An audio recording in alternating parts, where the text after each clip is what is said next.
Kami ucapkan terima kasih kepada Bapak Sri Suhartanta SIP MSI atas sambutan yang diberikan. Hadirin yang berbahagia, acara selanjutnya yaitu penyerahan tokoh wayang dari Bapak Sekretaris Daerah Gunung Kidul, didampingi oleh Bapak Lurah dan Bapak Panewu, kepada para dalang yang akan menggelar pagelaran pada malam hari ini. Kepada para dalang Ki Yusuf Ansor, Ki Harmoko Eswardoyo, Ananda Fakih, kami mohon untuk berkenan naik ke panggung.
Kami ucapkan terima kasih kepada Bapak Sekretaris Daerah dan para dalang atas prosesi penyerahan tokoh wayang.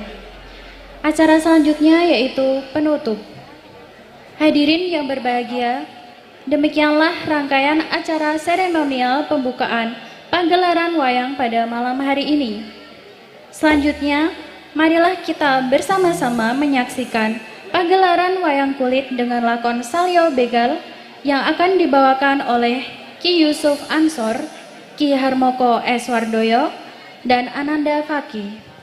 Semoga pertunjukan malam ini membawa hiburan serta tuntunan bagi kita semua. Kami selaku pembawa acara, mohon maaf apabila terdapat tutur kata yang kurang berkenan. Terima kasih. Wassalamualaikum warahmatullahi wabarakatuh. Salam budaya, lestari budayaku.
warganing patik.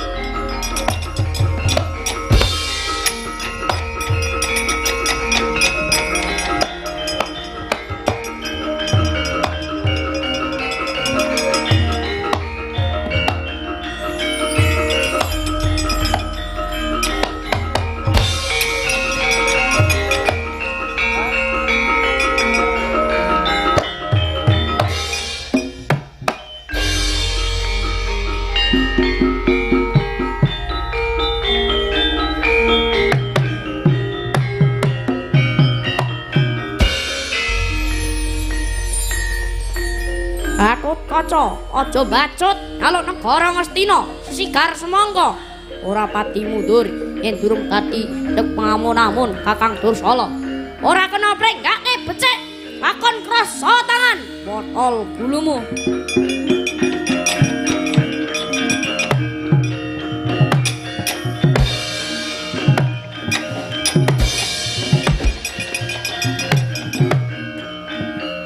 Mati kowe.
Raina sumumbang Hyang Haruna kadinetrane anggur rapo ora pangling putuku Gatotkaca kang kuandane gilang-gilang merga taman Candrawarayang merga aji-ajine Dursala nger tangiya tak petik Ajina Rantaka Dursala tandingana.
Jumangkah anggur sesumbar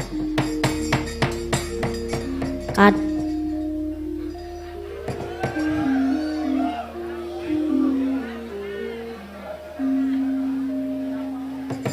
tong ing Gatut Kaca isih wani maju sayuta ngersa sekiti wuri barengan mara Kakang Dursala lakon mati dereng aku.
Sering astina mongko Prabu Duryudana dari ningsun Mawarkodara Indra Ganes Wicarane Pertaruna Panggalaku Nakara Ramane Dewe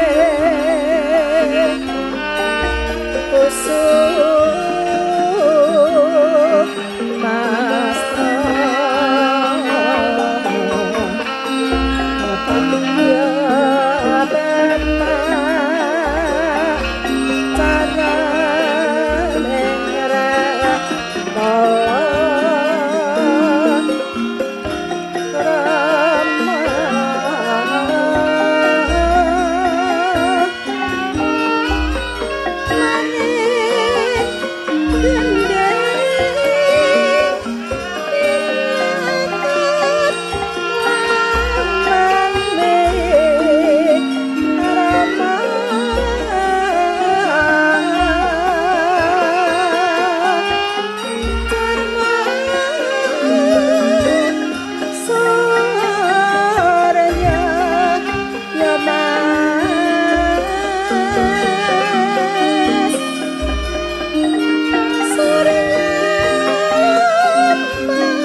Srimpi Bedaya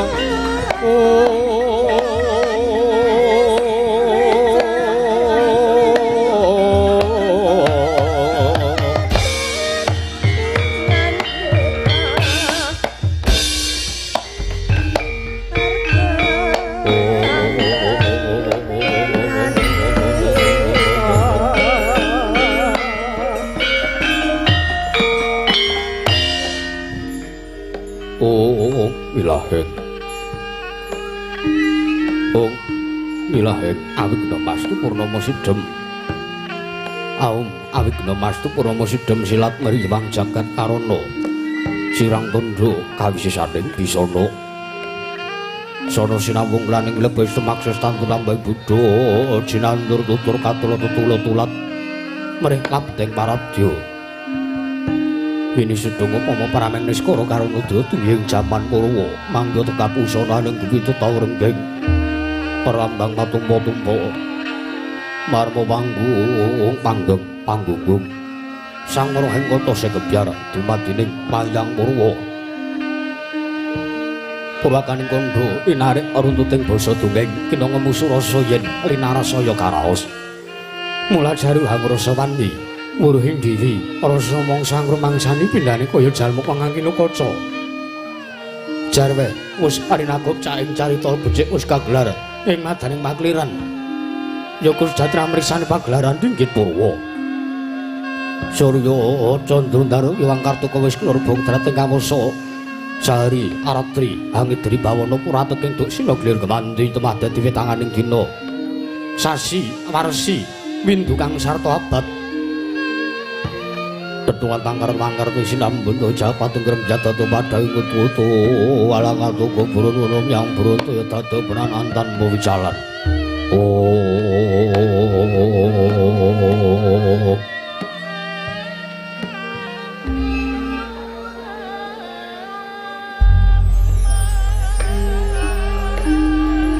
padang tawangan sinari sang bangker nanging arsa merbawan di jagat munggung jagat wetan munggung nganganmu kerabang merengangah lamun gawe sayan dilan-dilato bumi saya dangu sumerup sang bang karo kata sebelah kanan kiri dengan bangai semujen narang perbawan sinari sang bang basolto tanam dukaton ijo royo-royo manggu gunung kang katon biru moyo-moyo pucahing gunung iki mulan gendanu kasih ring Prabancana lenggat lenggut nganti kaya gunung Makutha Mega tan wedhawi sedang usul ing kawula tasih den warasa ngopi buka garap Tegal Sawahe anglur sira tanam wedhoti sinambi sendonan sesindenan mikul garulu kunanggiring raja kayane sawahe perbagan Sumurwangi sang Bangarka sedang usul inggil wis katon melok sinar jagat dunung ing plat papat lorong kidul wetan yang ulun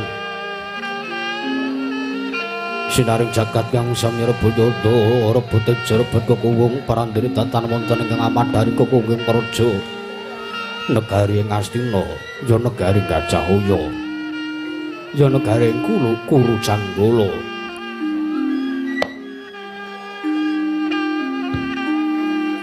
apan jaruk pambukaning kandha sarat ring mangke krana garing Astina maju saking pulo-pulo bebanjaran sinasapan daya benawi trambuya mbahing samudra binang langut kang tanpa wagut pekating manunggal kapantuk uruting Cakrawala mane-mane cakrek ing wisik sawaneh kinebing jurang corong kinebung gosirung kinarya sesuing peksi lawet miyang sarang burung wonten ugi pasisiran der sasana jembar kebukaning pasir gemlaring garis pinggir tanam duang rembuyung royo-royo karang kitri roe-roe ron kelapa bumi subur asiten mawur sadengati nandur tangkar tumangkar kawuryan dadi gunung-gunung bebanjengan hangrang sang langit lenggak-lenggok lampahe toya kang mijil saka sendang kang mening tirtane iline kang den para pelayune kang den tampi waduk benendung-bendung kinaru henglen sawah yang pategalaning Narakesma mokal panguling petani bebasan tatana medu sajeng kangkeng selo sadya tinandrang kang kurang kapipandya Bathari Slanglar pasabinan yayaruk misare kang pinangkum rati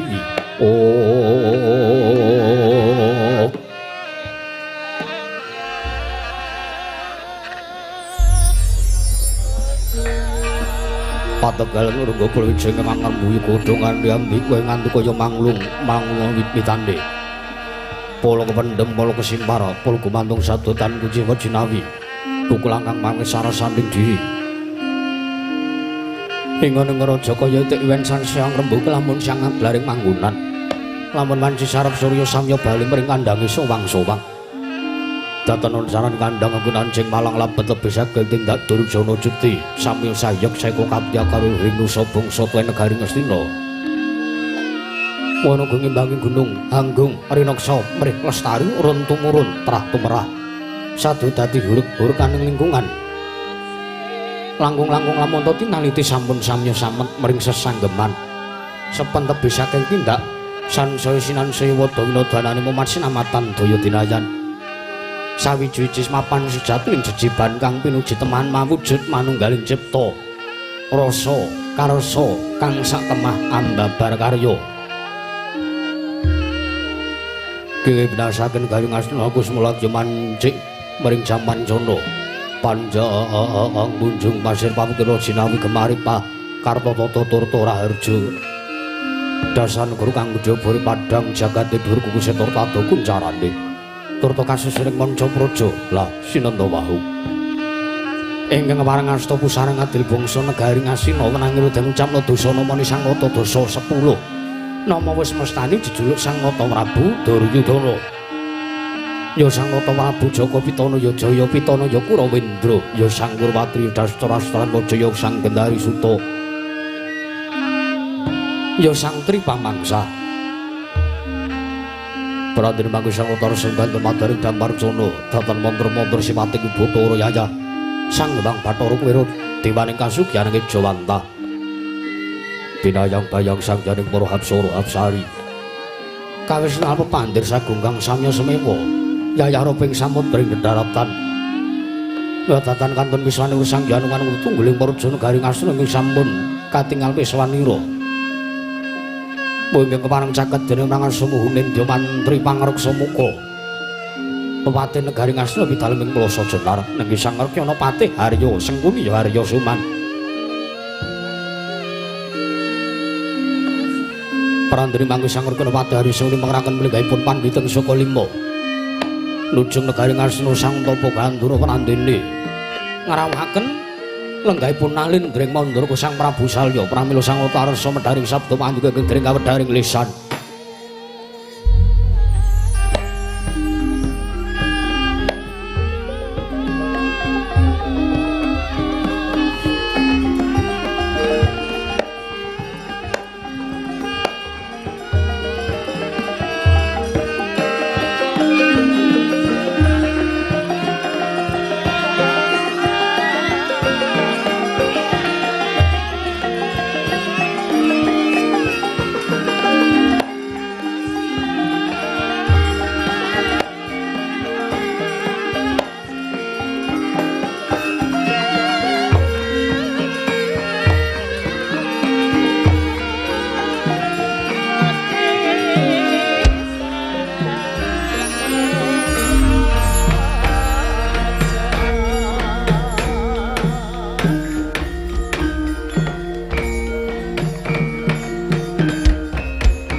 Mayak laneng alang jawana lawan lamun sarang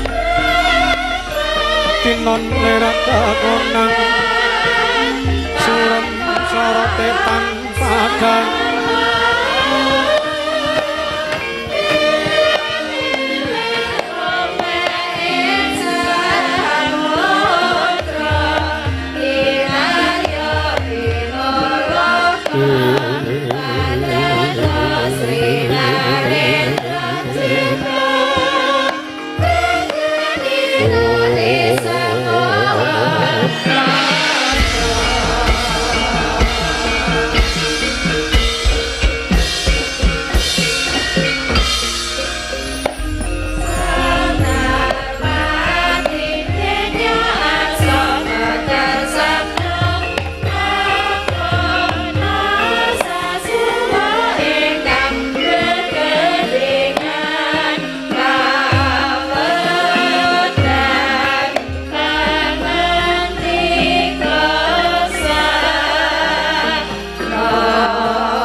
Tinon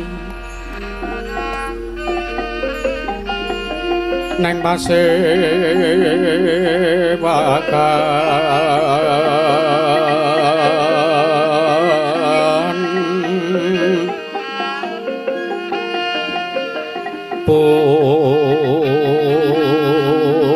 pusana maneka warna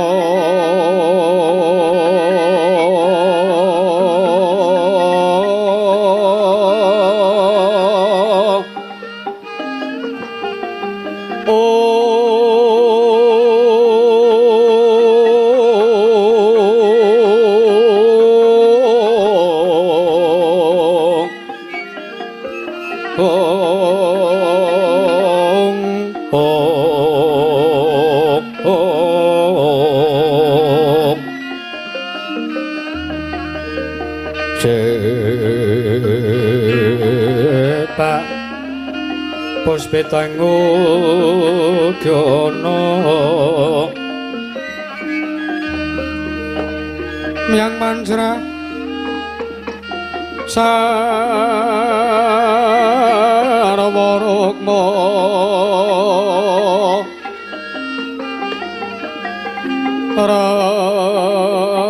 ranggeng manik nara Narawata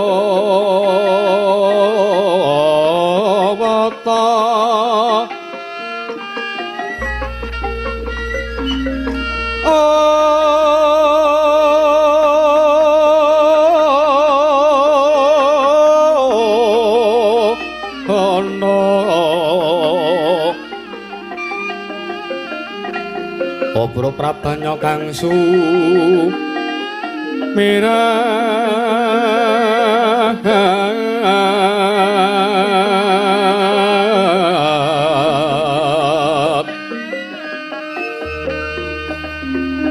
kenyaring deca leliwaran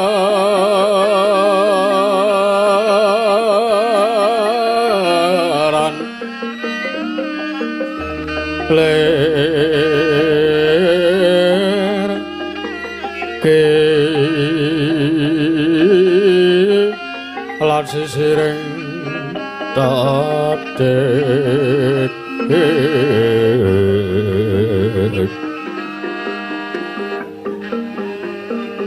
wimbo kekondo amre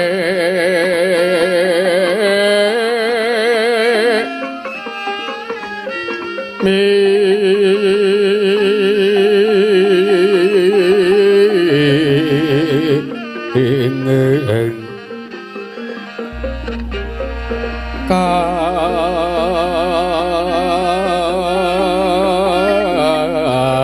katupeng maroto mondo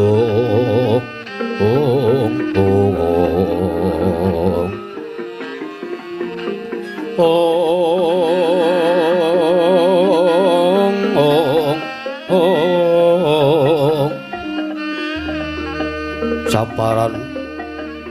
mangambar kongas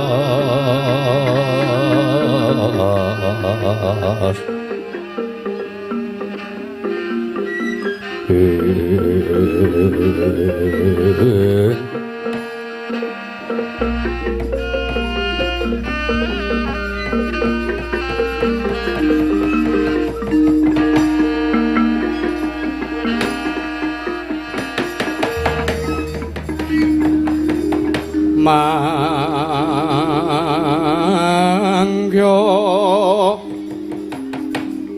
tracating praja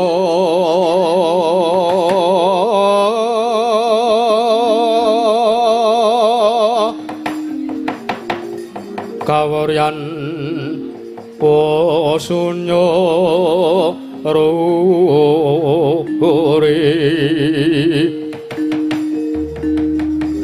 Aurora mangrahing ukara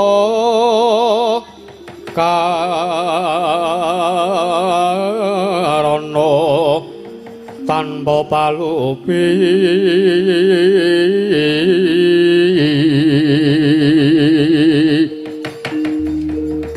atilar silastuti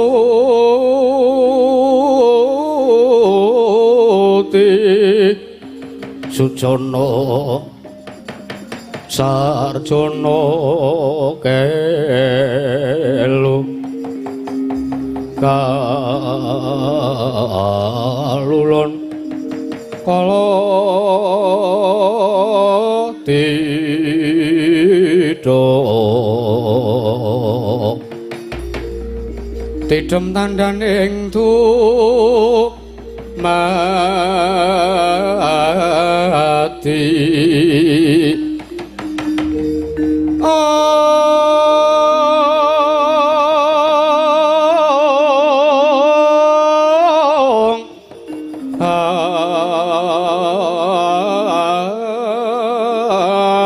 andayeng rap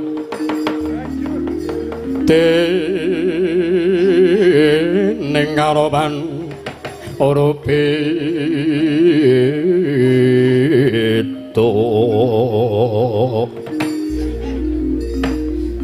yo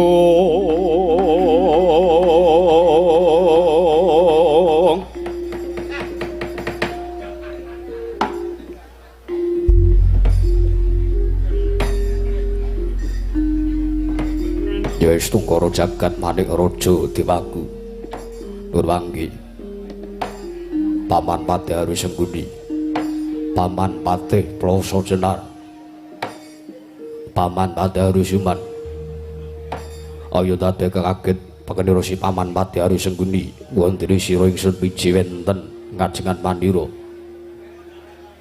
Paman Patih Harus Sengguni kawula ana ninggih nggih diwaji semban kula pengayoman kula wonten ing Madyapada mrateng delahan Gusti kula Sang Nata anak Prabu Duryudana inggih anak Prabu Jakapitana. Nyawa-nyawa jimat sesembahan kula nggih kepareng paduka miji dhateng pisuwanipun ingkang pamaning kepatihan. Saestu ing Jawi sanget damel kwatosing manah pindaran salomba pinanjering alun-alun. Kumitra caruk maras. Nanging cumeplong raos sing manahipun kang paman sareng kula sak pejagong kelawan paduka lan nampi pandangu paduka. Manahipun kang bapa tebih saking raos kemarasan nggih diwaji sembahan kula pengayoman kula wonten ing Madyapada anak Prabu Jakapitana marang kula nyadeng dawuh kawula ana ninggih katiparan seneng para paman Patih Harus Sengguni ingsun percaya lan ingsun pitayuna dadi batal wakil ingsun Murata Dyagi Pranata tata rakit kawrajan negara Ngastina atur nuwuning panjenengan ingsun samandhang julungan kang karempin Paman Patih Harus Sengguni nun inggih nggih paduka menawi paduka dangu dhateng kawontenaning kawrajan wonten negari Ngastina nggih para kawula samya sayeksa kakabya karo luring nusa bangsa tuwin negari Ngastina mandhapipun dumateng para abdi prajuritan ing boten kendhat nyenyetan sagladen olah kridaning kaperang sawanci-wanci praja paduka anak Prabu Jakapitana katempuh parang muka tartentu boten badhe anggep kunca paduka anak Prabu Jakapitana Nggih, kaparing ingkang paman remuk kasawurna putung sumangga kabandhemna kawula ana ninggih. Ya jagat pangesungkul. Paman Haryo, kula wonten timbalan. Teka damel bumbung lan damel marem. Yasing manah ing putra Punjaka Pitana. Sareng kula tampi pangandikan paduka, yejeng andika paman Pati Haryo Senggeni. Boten langkung. Pakaran kang utama wedhen takno selawase urip paman Pati Haryo Senggeni. Menapa ingkang sampun paduka dawaken tartentu kula mboten badhe suwala nggih kawula ana ninggih. Durwange pupur ban. Popo depan Durna, popo depan Sukalima. Sawu paduka popo depan Durna ing putra Punjaka Pitana katuraken pambagya raja mukya kunjaya tur karsa paduka. Popo depan Durna ing Sukalima, popo depan Kumbayana. Lole kena swaru gempal manyar-manyar doneng dungkel. Arana alas hati wanah.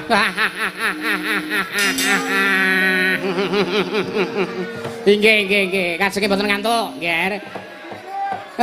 Aran delok wayah sore-sore wis ngeliyap niku nek cara nek mboten pardi mboten turu sore-sore. Nyun ngapunten kula ngaten mriku kula kangen gojek kalian para kanca-kanca mriku. Kakang Durna mbok ya ora gawe kaget atiku to Kakang Durna. Sing kaget ora mung sampean Dik Pate, wong semene kaget kabeh. Oh, nggih. Nggih. Lah mbok sesuk mulih niku nek arep ngagetke ngoten niku omong-omong. Oh, ngagetke ngomong-omong. Tenan ra sida kaget. Sampeyan niku malah prayogane nek ajeng kaget, wau sadurunge kula omong. Dadi sakniku pun mboten kaget, ngaten. Lucu Kakang Durna. Lucu jenggal memlapat. Nggih. Matur nuwun, Ger, matur sembah nuwun. Maturaken gunging panuwun wonten ing Paduka Anak Prabu Jaka Pitana sampun kastu nimbali dhateng pisanipun ingkang Bapak ing Sukalima. Oh, pambagya raja sampun kula tampi damel bombong tiasing manah ingkang Bapak ing Sukalima. Mboten langkung kula ngaturaken pudha pangastawa. Lah sang taklim kula mugi katur wonten ing ngarsa Paduka Anak Prabu Jaka Pitana kawula ana ninggih. Bapak nebantunu sampun kula tampi. Damel bumbung tiasing manah mboten langkung kaprayogan lenggah Paduka Paman Sukalima. Nak niki sampun boten kirang sekit congger saman kula. Kula nak. Muga diri Kakang Prabu Karna, Kakang Adipati Karna ing Ngawungga, Kakang Basusena. Sarawu Paduka kula ngaturaken asung pasegan panakrami kunjung wonten ngarsa Paduka Kakang Prabu Karna, Kakang Prabu Basusena. Nimangsa semana kang adilunuwe. Ana sasmentaning sun jagat wong bamana langgeng sinunggih datanawrat. Kula ana ninggih Yayi. Kemarang Paduka Yayi Prabu Jaka Pitana. Amiji dhateng piswanipun ingkang Raka ing Ngawungga. Pun Suryatmaja inggih kula pun Surya Putra. Sampun damel bombong tiasing manah kula. Teka Paduka Yayi Prabu Jaka Pitana misungsungaken asung pasegan panakrami. Sampun kunjuk wonten ngarsanipun Kang Raka. Mboten langkung kendela sami-sami Yayi. Sampun kula tampi tadha Paduka mawantu-wantu damel bombong tiasing manah kula. Mboten langkung kaprayogana, sampun mboten kirang sekeca. Kartomarma. Wonten dawuh. Padha tatanen barisan Kurawati bulunge padha gantung sibu. Jenenge Suradya mabarake wigatine pasiwakan. Ingat niki. Menawi sampun Paduka dawaken Koko Prabu. Mboten langkung yang rayipun Kartomarma menawi saged cumadung dawuhan ngestaken dawuh Paduka Kanjeng Koko Prabu ing Astina. Kawula ana niki. Yo Kartomarma gawe bumbung. Iya enak. Nur pangge Kanjeng Rama Prabu. Kanjeng Rama Prabu salyang Wantaraka. Sewu lepat aturipun Kang Putra diageng pangaksami ngantos randhet ing kula ngajari rawuh Paduka. Namung pamujinipun Kang Putra rawuh Paduka Kanjeng Rama Prabu salya rawuh wonten karing Astina mugi kinandenan karaharjan Rama Prabu salya. Ya jagat pangestu rayu Bathara jagat Pandhendra Jala Dewaku. Yo waladalah. Yo. Iki kene. anak Prabu Jaka Pitana inggih anak Prabu Duryudana mboten dadosaken swijining perkawis turta manahipun Kang Rama mboten mesgul ing penggalih jenyatanipun sinaosa randhat nggih paduka acarani sowanipun ingkang bapa. Nggih. Namung kula saged ngawonten ingkang kados mekaten ingkang mompyara. Walah. Menika kok para nayaka Punggawa Negari Ngastina sami ngginakaken rasukan werni abrit menika. Wah, elok. Nggih.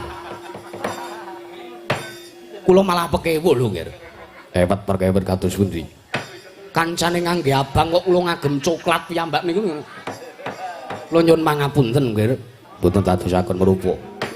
Jeriyatanipun raos pasederhan lan kekadangan katresnan paduka kami kepepundhen kula tansah sumeket wonten ing manah. Mekaten. Mboten langkung kula ngaturaken salam taklim kula mugi katura inggih, Nggih. Sampun kula tampi damel bumbung yasing manah kula. Rama Prabu. Lah nuwun sewu. Anak Prabu Duryudana, anak Prabu Jaka Pitana. Kula wonten paring adhawuh. Sampun ngantos kula kanggep lancang lan sampun ngantos damel kuci wae manah paduka anak Prabu Jaka Pitana. Wonten kula wantun matur ingkang kados mekaten menika mangke. Kula menika namung badhe ndangu kok nggih. Kula menika namung badhe nyuwun dawuh paduka. Kula menika namung badhe nyuwun pangandikanipun anak Prabu Jaka Pitana menika saged nemahi lan numusi dhateng menapa ingkang dados wigatosing pasewakan lan kenging menapa pasewakan Negari Ngastina sak mangke teka nimbali dhateng pisanipun ingkang Rama ing Mandaraka kula tak nyuwun dawuhipun nggih anak Prabu Jaka Pitana lungging mekar lan sami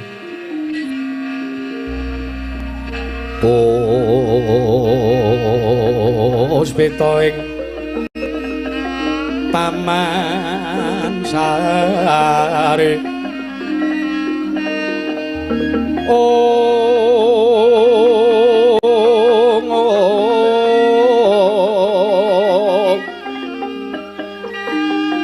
manglung manlungsung wangi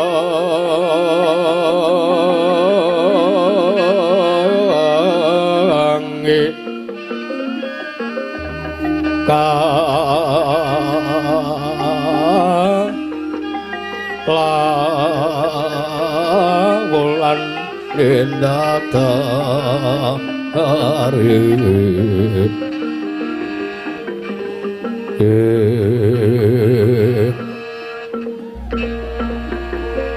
gambarum sasmita sang kumbang bebayang ngarang sang pucuk sarinding kembang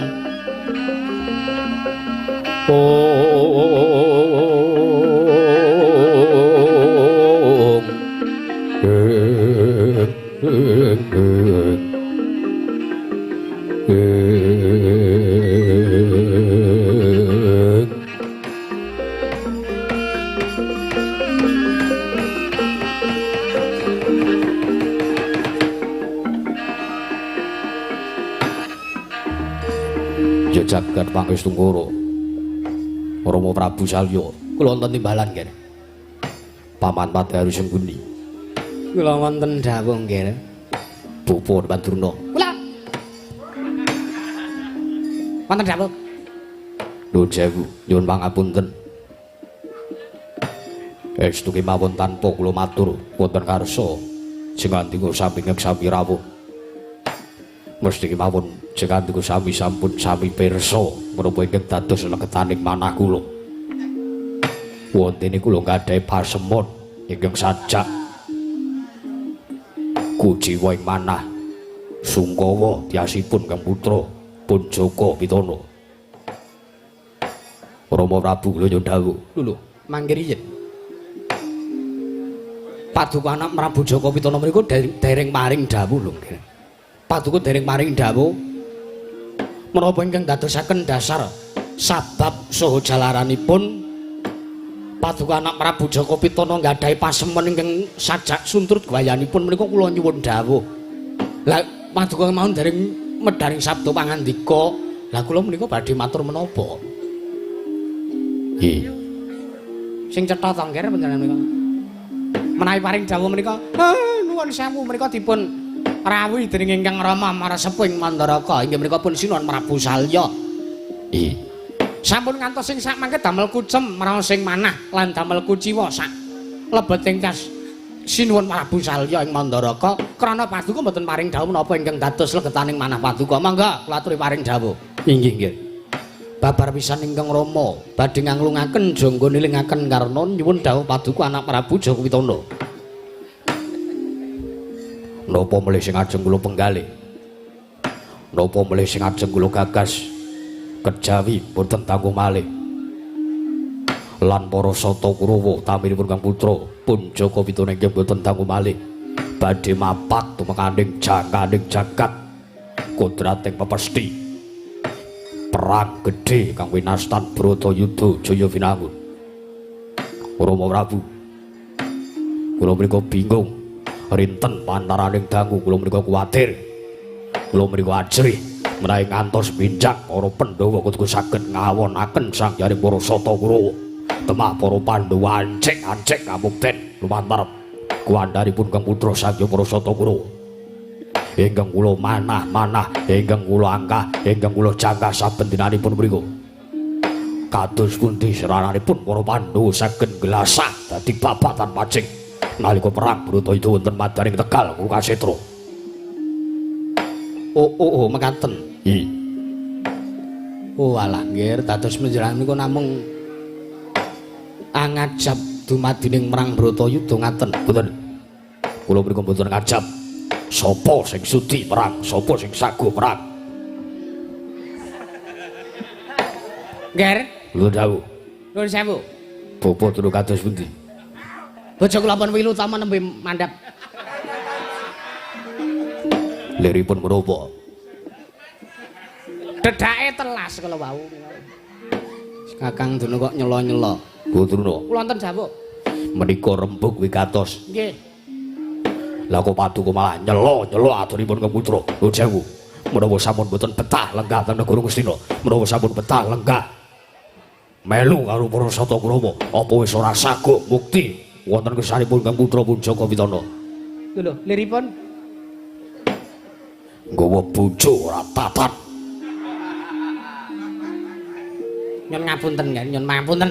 Pun kula tak mboten ngiguhke napa-napa. Kula tak mboten matur napa-napa. Nggih, nyun mapunten kula ngakoni lepat. Mengke riyen nggih sanes bojone Durna sing dirembug. Nggih. Nggih. Menawi paduka anak Prabu Joko Witono mboten ngajab dumadining merang, inggih kula mangertos awit paduka menika nuwun sewu. Sajak mesguling manah menawi ngantos dumadi perang gedhe menika. Nggih. Lajeng mesti keman wonten jalaran lan sababipun nggih. Perang Bratayuda menika dumadi saderengipun perang menika lumampah menika miturut kabar ingkang kula tampi menika kedah wonten Duta Agung. Lah menika nggih badhe kula suwunaken pirsa dhateng ngarsa paduka. Lah rak ngaten kecandhak perkawisipun. Nggih. Sasampunipun Duta Agung saking para Pandhawa.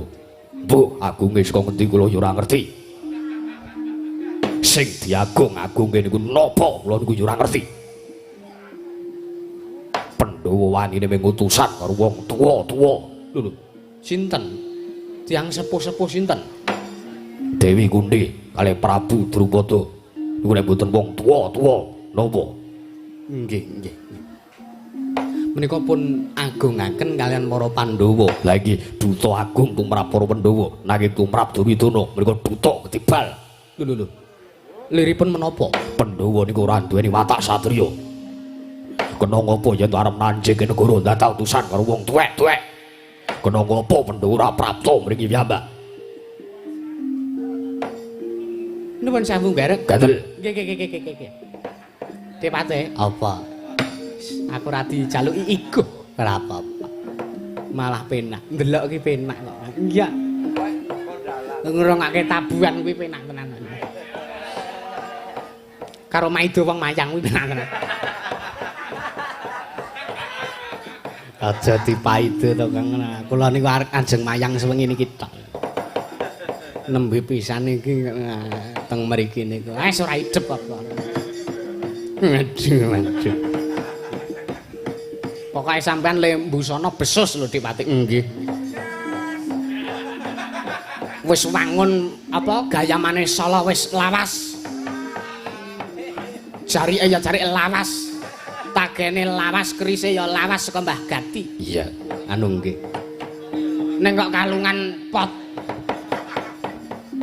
Pot kok nggo kalungan. Niki wong tuwa-tuwa niki napa milih kula tundung sing kedaton. Mboten nggih, nggih, mboten. Nuwun sewu, kula mriku badhe nedhem gineman kalan Rama Prabu Salya. Nggih, anak Prabu wonten dawuh. Dipun selani mercon riyen nggih. Iki anggaran saka ngendi, Kang? Embuh. Kok napa nganggarke mercon barang? Yoga ora tak bayar, dagelan ora tak bayar kok. Ah, sampean iki kok ora. Napa ingkang dipun penggalih saking duta agung saking para Pandhawa? Jernyatanipun Paduka Anak Prabu Duryudana niku sampun saged nundung miwah duta kapisanan lan duta kaping kalih saking para Pandhawa gagar wigar anggenipun nanjaken negari dhumateng Paduka Anak Prabu Jaka Pitana. Menapa Paduka Rama Prabu dereng pirsa? Menapa? Kula sampun nampi nawala saking para kadang-kadang kula wiratipun para Pandhawa. Nggih. Bilih samangke para Pandhawa badhe angutus duta agung ingkang pungkasan awit duta agung saking para Pandhawa niku wonten 3 ngramban. Nggih, nggih. Lah lajeng sinten ingkang pungkasan? Miturut nawula ingkang kula tampi. Duta agung ingkang pungkasan menika boten sanes jawi namung Koko Prabu Padmanaba ing Koko Prabu Kresna ing Durwati. Pramila kumesar raos ing manah kula kados pundi samangken kula badhe ngadepi pratanipun duta agung mriku. Sikra-sikra yen permana kanca sikra ngrakit nawang sesonggana bangsa sangga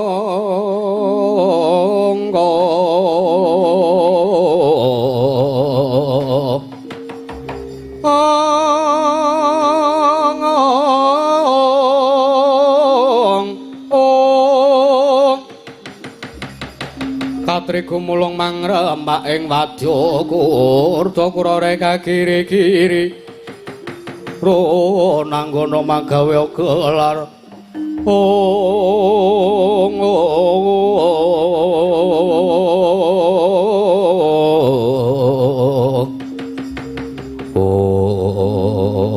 wala jagat pangesungkur waya Bathara jagat.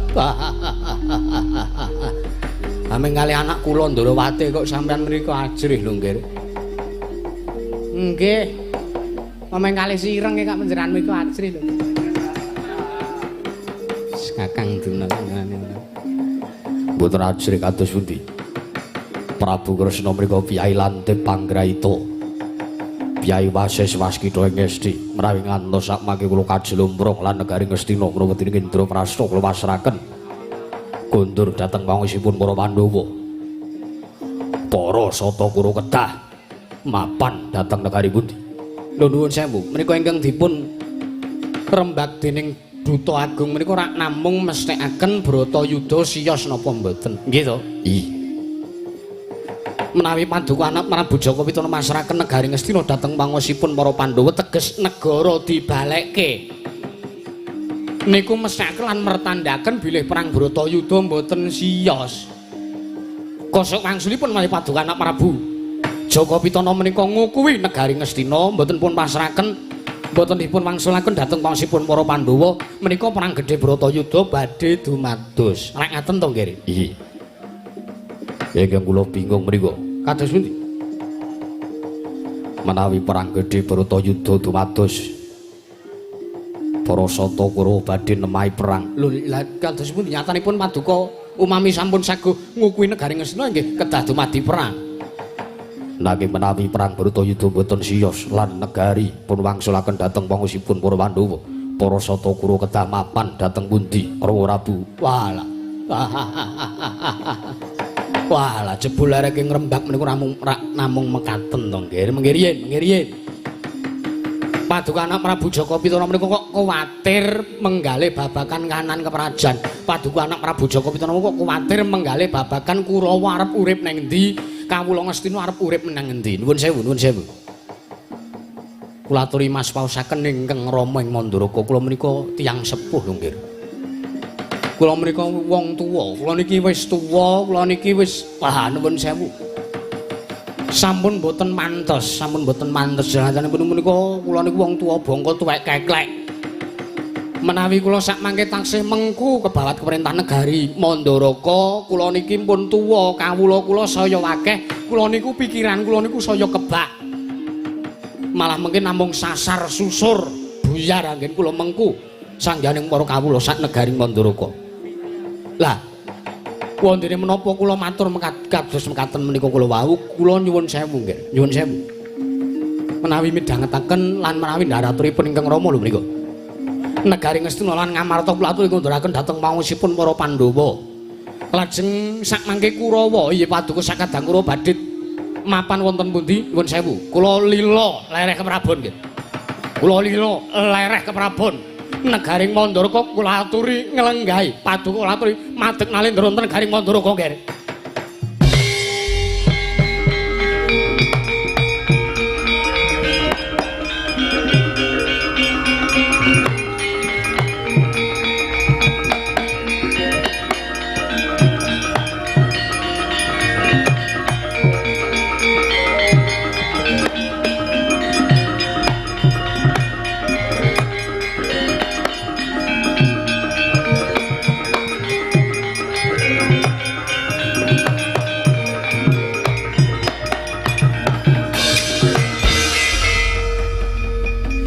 Nyuwun mangapunten Yayi Prabu. Paripeksa ingkang raka ing ngawangga majeng anggen kula sowan.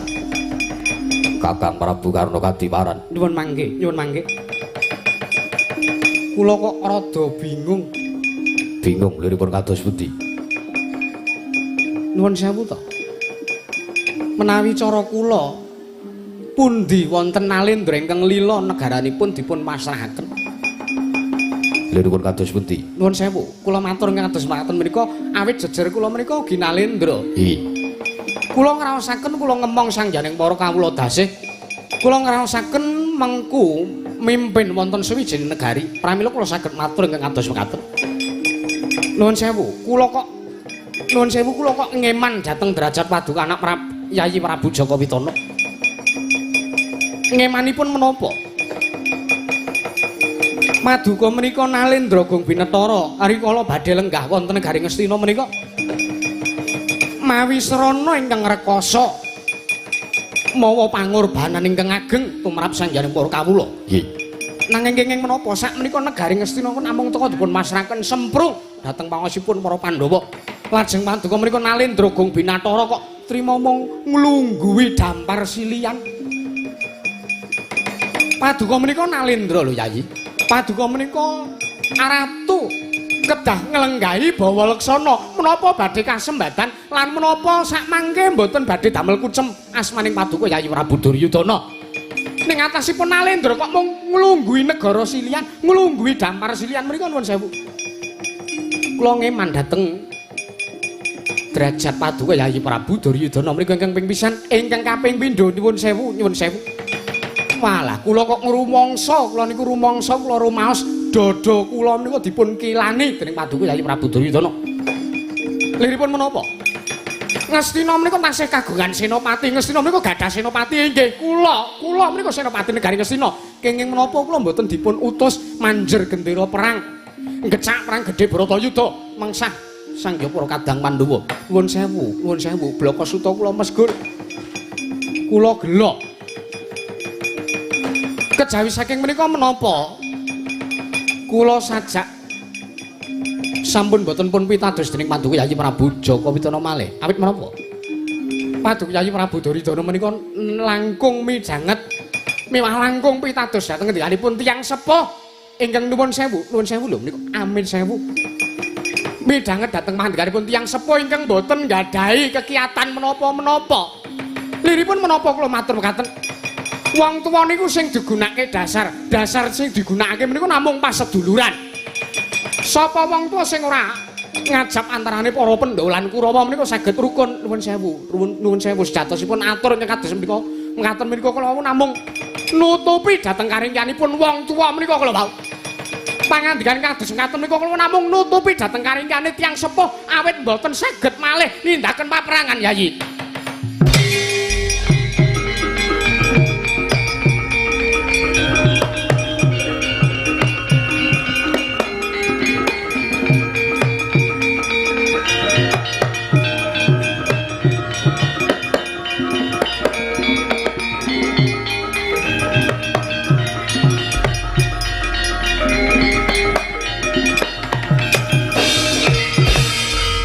Dodo mundap lir kinentap Duka yayasine pinetra kocak ngondarandir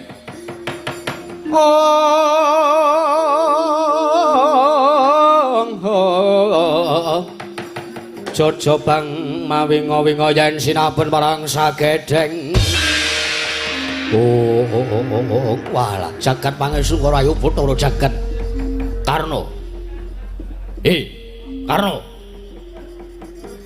kula wonten dawuh Rama Prabu walah keparat dakik-dakik ucapmu kaya ngono ning ngarepe anak Prabu Duryudana apa kowe ra mawas apa kowe ra mikir aku ki sapamu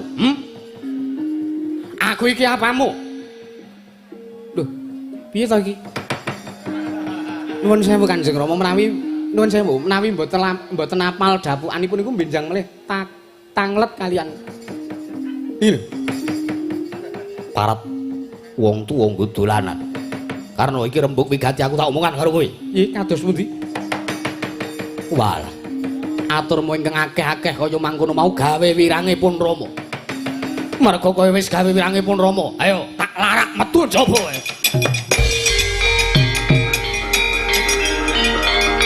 ayo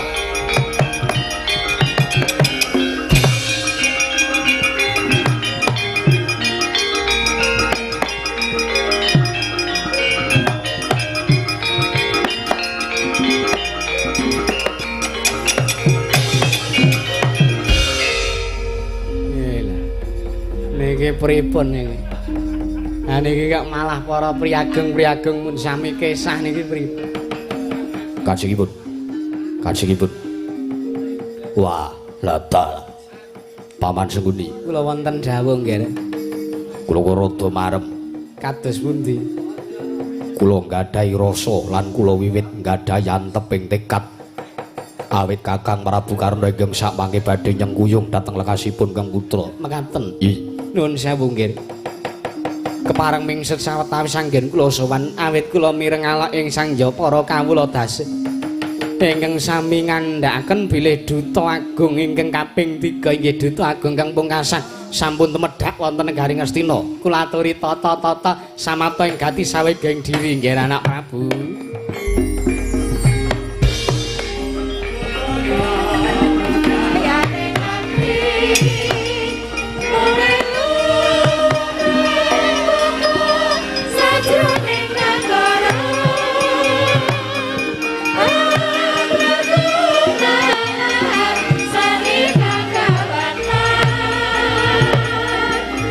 Yo sakira saruna kang kaguna dadi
sinong mati jagat kinari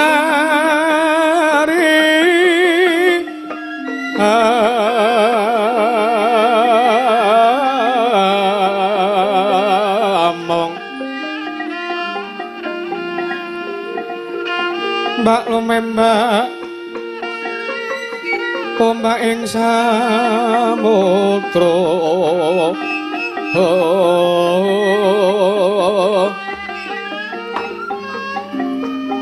ae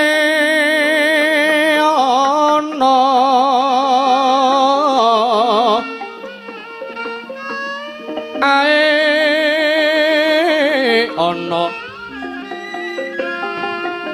bali lumut amreganggang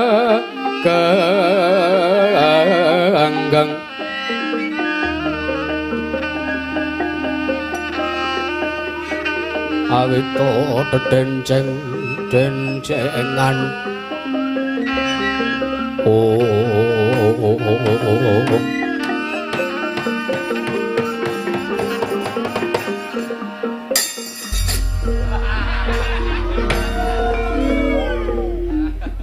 Paman Durna kenging menapa midak piring nggih ngapunten.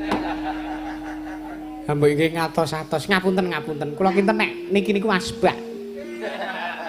Kula kok pacitan lemper komplit. Ngaturi sugeng rawuhipun nggih. Nggih. Sowan kula Raharja. Nggih lho pengirian nalendrane niku nika senes kula. Lho lah kok panjenengan dangu kalih sowan kula. Ngapunten kok nggih rembangane mboten omong. Inggih. Ya jagat pangestu karo. Piye?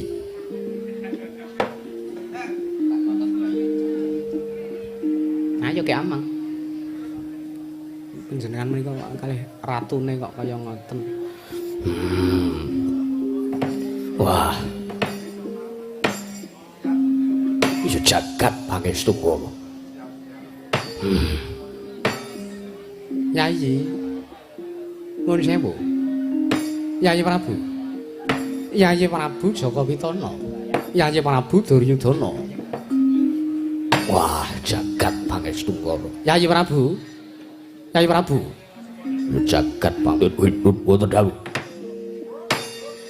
nuwun sewu panjenengan menika sumur kula sowan wonten kedaton Negaring Ngastina kok sajak bingung raos sing manah menika. Mboten. Wah. Mboten kinten babar pisan sesembahan kula tiyang agung Ndarawati sampun rawuh Iduta agung ing pungkasan saking para Pandhawa sampun kemarang rawuh tedhak wonten Negaring Ngastina. Wah, mbok ampun ngaten. Kula kados mekaten niku namung netepi dhateng menapa ingkang dados panyuwunanipun kadang-kadang kula pun para Pandhawa. Nggih. Kok ora Bu? Kula wonten dawuh. Sarawuh patungan Jengkaka Prabu Ndrawati warang kula ngaturaken budya pangarsa mugi kunjuga. Nokna nggih sampun kula tampi kaprayogaken sampun boten kirang sekeca. Nggih wilujeng rawuhipun lho kok diambali melih. Lho kajenge marem. Nek cara kula niku dipindho men rada kacek. Oh ngaten nggih. Wilujeng rawuhipun. Nggih. Raharja sowan kula Bapak Durna. Nggih. Salam taklim kula katur nggih nggih. Nggih sampun kula tampi. Prayogaken sampun boten kirang marayogi. Kok ora Bu? Kula wonten dawuh. Nyuwun papunten kula najaken bab perkawis wigatos Paduka rawuh wonten Negaring Ngastina. Nggih kula wonten timbalan kados pundi? Menawi ingkang dados darunanipun teka sampangke sengkan datan pupuyan rawuh wonten Negari Ngastina wonten wigatos menapa? Ya jagat pangestu wayah Bathara jagat malah dalah. Kula kinten menawi Paduka Yayi Prabu Duryudana menika anggape tuwin andhahar, tuwin anyurasa nawala ingkang sampun kula aturaken. Nawala ingkang sampun pun aturaken Saptari kapengker ingkang pun tapak asmani dening inggih kadang kula ngamarta inggih menika pun Yayi Prabu Puntadewa. Kula kinten menawi nawala menika Paduka Bika. Nuwun sewu. Nuwun sewu. Kang Prabu, kula wonten dawuh. Wontenipun kula matur mekaten menika namung sinamuning samudana. Oh, mekaten. Ih. Menapa malih Yayi kejawi kula menika nglampahi kewajiban lan tanggung jawab kula minangka pujangganing para Pandhawa inggih dinten menika kula madeg duta ingkang pungkasan ingkang dipun utus dening para kadang-kadang kula para Pandhawa kinenanjaken kawontenan kerajaan negari Ngastina menapa kemareng paduka paringaken kunduraken dhateng pangosipun para Pandhawa menapa malah negaripun kukuwi kula nyuwun pangandikanipun Yayi Prabu Jaka Pitana ingkang saknyata sampun ngantos ing sakmangke pangandika paduka Yayi Prabu Jaka Pitana menika wola-wali jeneng nyatanipun paduka menika Nalendra Sabda Brahmana Ratu. Kejawi saking menika sawan kula wonten negari Ngastina menika pun sekseni dening Jawata Catur ingkang sakmengke sampun parang nunggal sakrata wonten ing kreta Kyai Jaladara titian kula nalika kula sawan wonten negari Ngastina. Kula suwun pangandikanipun awit Jawata Catur inggih menika Iwang Pikula Narada Kanwa Janaka lan Iwang Pikula Rama Parasu ingkang sakmangke minangka seksi anggen kula badhe nanjaken kawontenan negari Ngastina pun pasrahaken menapa mboten lan menika minangka panentu lan menika minangka inggih menika niteni lagu menawi negaripun kukuwi teges Bratayuda kasembatan kosok wangsuli menawi negara pun pasrahaken pun kunduraken teges perang gedhe Bratayuda wurung Yayi tan samar pamoring sukma sinukmaya winaya ing asepi sinimpen telenging kalbu pambukaning warana tar lan saking liap layaping ngaluyup pindha pecating sumbana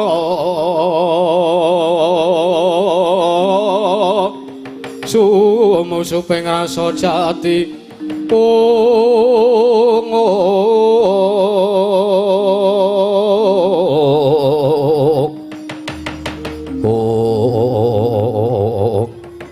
ya jagat pangesungkara Kang Prabu wonten timbalan boten kinten babar pisan wah dewa tumpun perkawis menika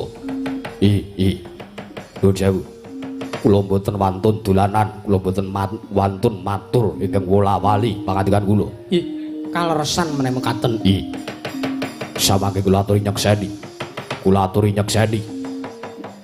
kula boten ngukuhi negari Ngastina teges negari Ngastina kula wangsulaken kula kunduraken kula pasrahaken dhateng pangwasipun para Pandhawa lan sakmangke sengara kula goro sengara kula atur dura awit atur kula menika pun sekseni dening para Jawata Kang Prabu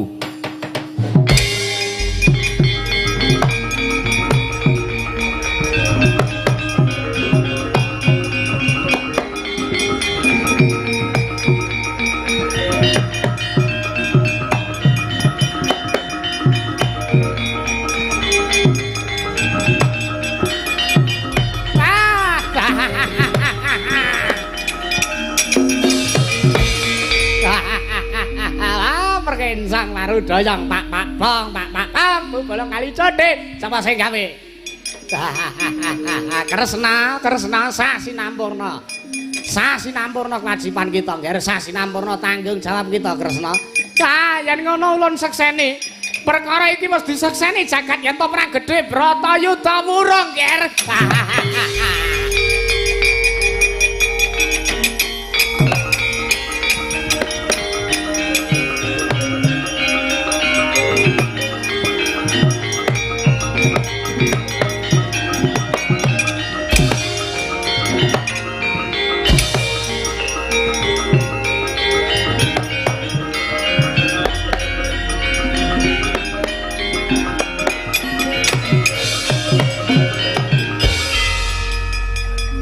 Prabu kula wonten dawuh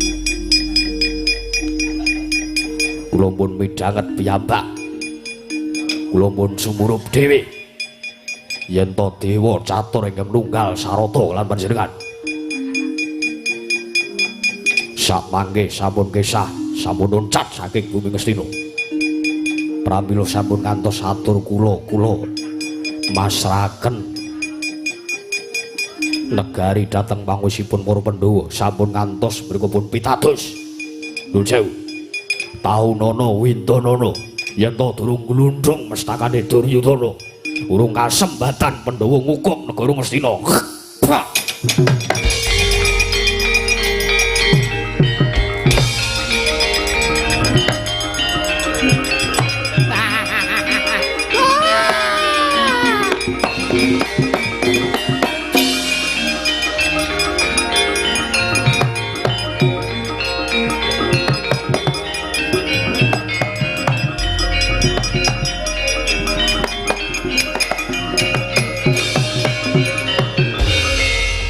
Bingung tiasing manah Nata Ndrawati Sang Prabu Sri Bathara Kresna inggih duta agung kang pungkasan nalika semanten amenggalih dhateng pambeganipun Nata Ngastina ingkang mengis pambeganipun Sang Prabu Duryudana ingkang kaya-kaya wis ilang kamanungsane mengeti lelakon Sang Prabu Jaka Pitana njabel pangandikane sinambi kecoh wonten panggoning Sang Nata Prabu Sri Bathara Kresna nulya nilaraken kedhaton negari Ngastina. Kocaping mangke Sang Rekyana Patih Harya Senggeni ingkang wis ngawe sang jaring para Sata Kurawa. Dampyak-dampyak lakuning para Sata Kurawa gembruduk ngruyuk saliyaning Nata Ndrawati. Ayo. Kruyuk, Kresna dikerubut. Kresna dikerubut. Ayo. Kerubut. Ayo, Kresna kerubut. Ayo, Kresna kerubut. Kresna dikerubut. Ayo, ben kapok sisan Kresna. Ayo. Kerubut, Kresna kerubut. Kresna dikerubut. Ayo dikerubut.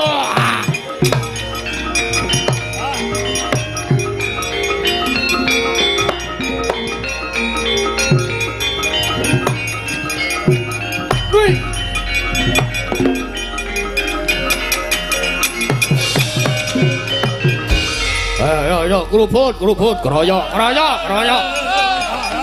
Kresna dikeruyuk, Cok. Kresna dikeruyuk.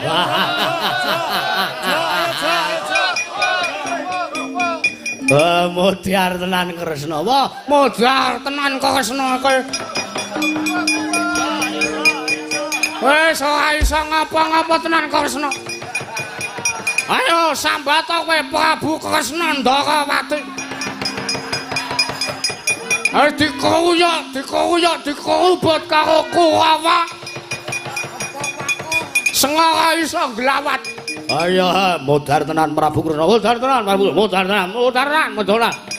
Kocapon Nata Ndrawati ingkang wis kinarubut dening para Sata Kurawa den keruyuk dening para Sata Kurawa. Nalika semanten astanira Sang Prabu Kresna graya anyenggol bedoring Yai Kesawa. Nalika semanten medal saring usada dadi buta saguna kranakan.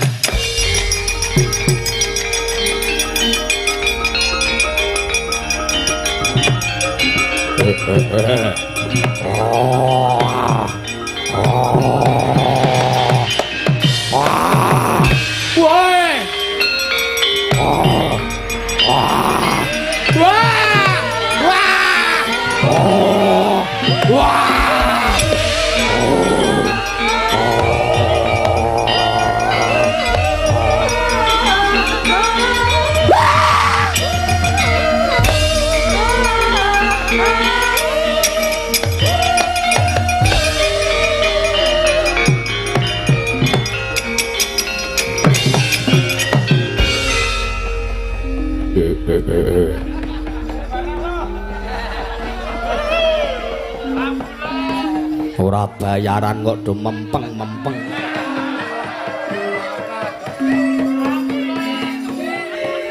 Oh, Prabu Duryudana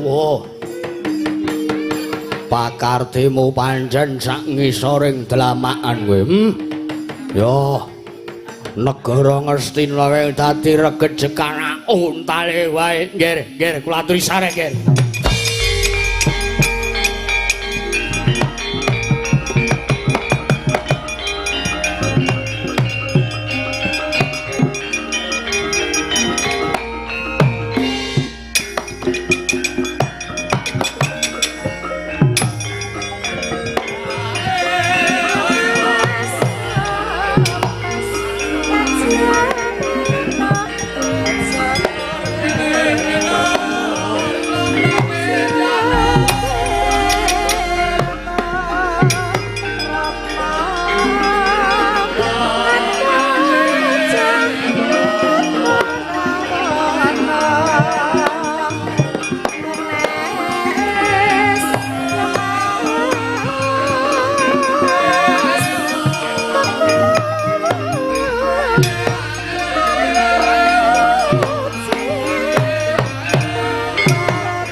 Arom arom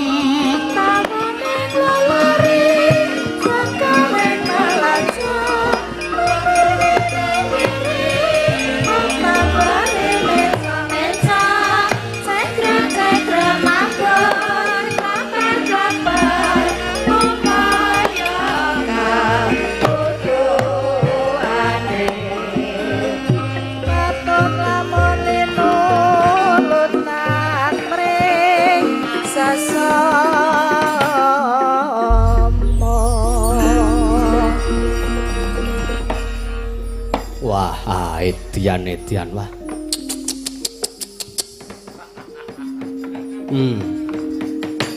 Gumun setahun jengleng serendeng kula nggih. Ih. Paman Prabu nggih, kula nggih. Napa kok kaget? Kok kaget kenging napa? Kula gelo kalian panjenengan Maman. Lho gelo sebabipun? Kula menika rak nembe kemawon Tiwikrama, kula nembe kemawon dados buta ageng. Nggih. Lah kok pun ndaken kamurkan kula menika ora. Anggen kula ageng menika rak namung sekedap to menika kula. Ah, sampeyan menika. Tah. Anggen limrah mawon panjenengan gelo mergo sampeyan menika tesih enom nggih to, Nger? Nggih. Lah nek kaya kula niki, Nger, wis tuwa ming arep ngopo, ming kari karepe. Nek ora disurung-surung. Kaya-kaya ora ana kekuatane kok, Nger. Panjenengan niku ngendika menapa? Mboten, mboten. Kula niku ajeng matur kalih panjenengan. Ih, matur babakan menapa? Le sampeyan kok iso tetek awit lho niku wau lho. Anak kula Ngastina niku kecoh teng ajengan panjenengan. Amit lho nggih kula habu terus ngeten teng mriku niku wau. Panjenengan mriku nalindra kok saged tetek manahipun. Nggih sampun kewajiban kula kados mekaten kok Paman Prabu. Lho. Kula niku nindakake kewajiban nggih. Kaya ngoten niku giri godane niku pancen enten ning kula paripaksa kawon kalian giri goda ingkang tumeka menika. Pramila badar anggen kula laku. Lah nggih mriku sampun nasib paduka. Oh lah iki. Lah sing ajeng kula takonke senes niku nek niku cetha wong semene gumun Kresna kok iso tetek karo sing dadi pambekane Ratu Ngastina ping pindhone Kresna iso dadi buta. Wah, luar biasa kira. Lembuk wau sing ditokke sing enten tembok ngomah niku. Lah nggih wonten mriku nggih dipun pirsani saking mriki mawon rak nggih ketingal. Oh lha nggih. Nggih nggih. Nuwun sewu Paman Prabu Salya badhe nyuwun dawuh menapa? Nyuwun atur menapa? Bratayuda siyos to nggih. Pripun? Bratayuda niku siyos to. Lho, lah kirang mangertos. Ah, sampeyan niku ampun goroh lho. Iya. Kula tak takon menawi kula midhanget rembuking pasewakan niki wau anggere sampeyan mriku dados duta agung saking para Pandhawa, Bratayuda niku siyos to nggih. Lho nuwun sewu. Bab janganing jagat perang Bratayuda menika siyos napa mboten menika namung gumantung Gusti kang karya loka Paman. Oh, ngaten. Nggih. Teges dereng kantenan nggih Bratayuda sida napa mboten? Nggih, dereng kantenan. Oh. Nggih, nggih. Lah ning sesundi titine perang Bratayuda sida napa mboten niku rak kacena saged ketingal saking anggenipun panjenengan minangka duta agung nggih nanjaken kawontenaning negari dhateng inggih menika pun anak Prabu Duryudana menawi negara pun kukuwi teges perang Bratayuda menika sida nanging menawi negara pun balekaken dhateng pangsipun para Pandhawa teges apa perang Bratayuda menika mboten siyos. Inggih, pancen mekaten. Lah nggih. Lah kamangka niki mau negara pun kukuwi napa pun pasrahaken Menika kala wau negari dipun kukuwi dening Yayi Prabu Duryudana. Lah nek ngaten perang Bratayuda sida. Lho, sinten ingkang matur siyos? Lho, niki wau lho. Ingkang matur siyos sinten? Lho panjenengan. Lho, kula mboten matur menawi siyos ngaten kok. Paduka namung nanjeaken menawi negaripun kukuwi teges perang gedhe Bratayuda sida. Lah niki wau negara pun kukuwi napa masake? Dipun kukuwi teges perang gedhe Bratayuda sida napa mboten? Sida mboten. Ah, mbok ampun men slamince to, Nger. Apa jenengan niku nalendra kok. Ampun, pun. Kula pun ngerdo. Ah. Inggih, Paman, nggih. Kula niku wong tuwa iso nyingkiri blegungan. Inggih. Lah saniki kula tak takon mergo perang Bratayuda wis kelakon. Wis bakal kelakon teges perang Bratayuda bakal sida niku kula tak takon nggih. Kados pundi? Sesuk sing menang sinten? Lho. Menang napa? Lho perang niku lho. Jroning perang Bratayuda menika ingkang menang menika para Pandhawa menapa para Satakurawa. Lho kula mboten mangertos sampun guru sampeyan. Nuwun sewu. Iye. Wonten ing cariyos-cariyos kapengker menika wonten tetembungan ugi. Iye. Sura Sudira jayaning Kanangrat Subrastolah tekabing Darmastuti. Menika werdinipun menapa? Menika werdinipun gampelipun mekaten. Nggih. Sak digdaya digdayane barang kang ala ora bakal bisa menang yen to mungsuh barang kang becik. Lah tak takon nggih. Menapa?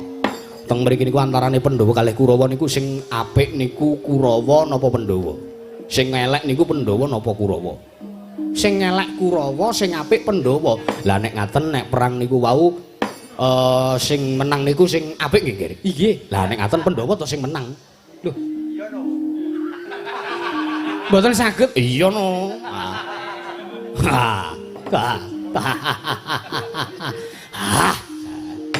Kangen kula kalih sampeyan niku.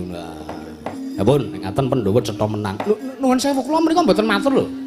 Paduka menika wau nak nanjeaken cariyos ingkang sampun kapengker to. Nggih nek digathuke kalih Kurawa Pandhawa nggih nyambung mawon to, Nggih. Ha nyata, nggih to.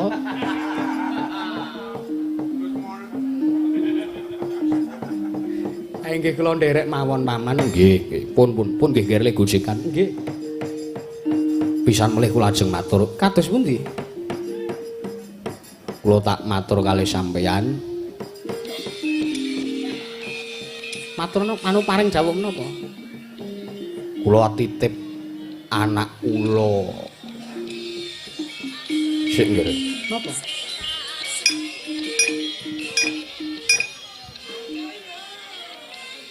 Lha ampun limbukan ngaten kok nggih. Lah nggih sampun pun kula tak kesah saking bakune kula titip anak kula Sediwa, kaya anak kula nggih anakipun Madrim nggih, Nger.